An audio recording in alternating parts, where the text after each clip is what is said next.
I want to introduce you to a man here tonight, Mr. Li Ji. Li Ji, please stand up.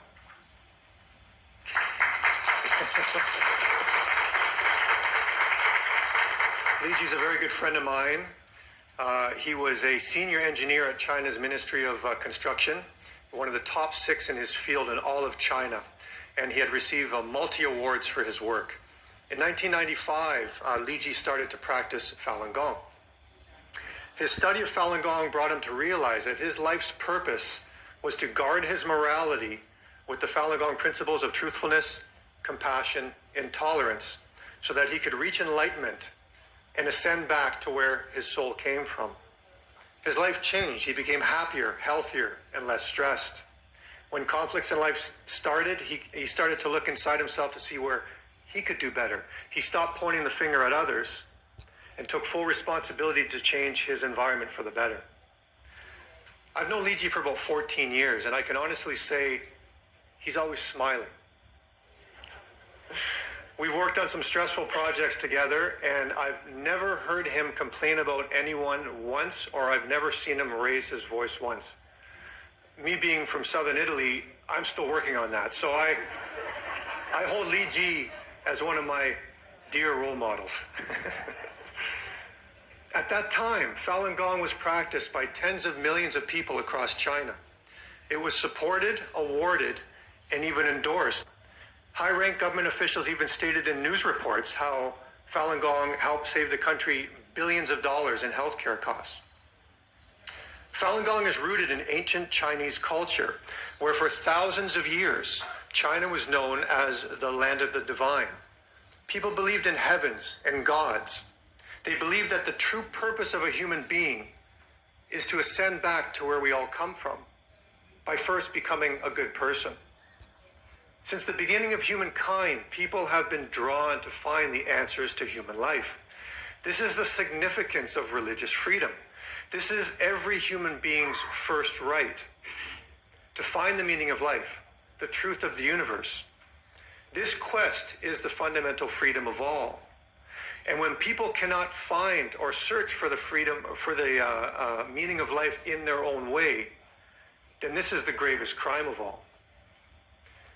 Unfortunately, in China, you will never be able to have true religious freedom, because freedom of belief goes against everything the Communist Party stands for. In 1949, the Communist Party violently took over China and started to destroy all belief in gods and religions, in order to kill the human spirit and brainwash society to think that the Communist Party was God. It was Mao who stated, "Fighting with heaven, fighting with earth, and fighting with human beings. What a great pleasure." Through their multi-campaigns to destroy religious freedom, tens of millions have died. Today, religions exist in China, but all religions and spiritual disciplines must be controlled by the Communist Party, and must place the Communist Party over their belief in their chosen God. Otherwise, they're persecuted. In their constitution, they give lip service to religious freedom, but they leave a massive loophole by stating that only normal religious activities will be protected. And it's the Communist Party who decides what is normal today and what might not be normal tomorrow. So on July 20th, 1999, President of China at the time, Jiang Zemin, ordered to eliminate Falun Gong after he found out that 100 million people were practicing a spiritual discipline that was not controlled by the state. He shouted, "Don't you think that our Marxism, materialism, and atheism can't beat that spiritual stuff aired by Falun Gong?" He then mobilized the entire society to persecute Falun Gong. He unleashed a multi-billion-dollar relentless propaganda campaign that blanketed the country, and also created an extra-legal police force called the 610 Office, with absolute power that hunts down, arrests, and can even kill practitioners without trial. On July 21st, 2000, Li Ji was arrested from his workplace after he mailed letters to colleagues and friends asking them not to believe the terrible lies that the Communist Party was spreading about Falun Gong. For this, he was sentenced to 3.5 years in prison. They tortured him daily, demanding that he renounce his faith. He was punched in the face, kicked and beaten. He was electrocuted all over his body. forced due to heavy slave labor and forced to stand motionless for hours and beaten and electrocuted if he moved. He was stripped naked outside in winter and had freezing water poured on him and left to freeze until his clothes turned to ice. These methods repeated day after day. He was on the verge of death, coughing and urinating blood. His lungs were damaged and he gained serious kidney problems. But Li Ji tells me that the psychological torture they used on him to try to get him to renounce his belief was 100 times worse than the physical torture he suffered. For the past 17 years, with the whereabouts of millions of Falun Gong practitioners in China is unknown. Thousands have been reported killed in police custody. The United Nations states that 2/3 of all torture cases reported are that of Falun Gong practitioners. A February 2017 Freedom House report details how Falun Gong continues to be subject to widespread and severe human rights abuses. And a 2016 U.S. Congressional Executive Commission on China report states how extreme physical and psychological abuse continues against Falun Gong, including electric shock, force feeding, beating, sexual abuse, as well as the harassment and arrest of lawyers who defend Falun Gong.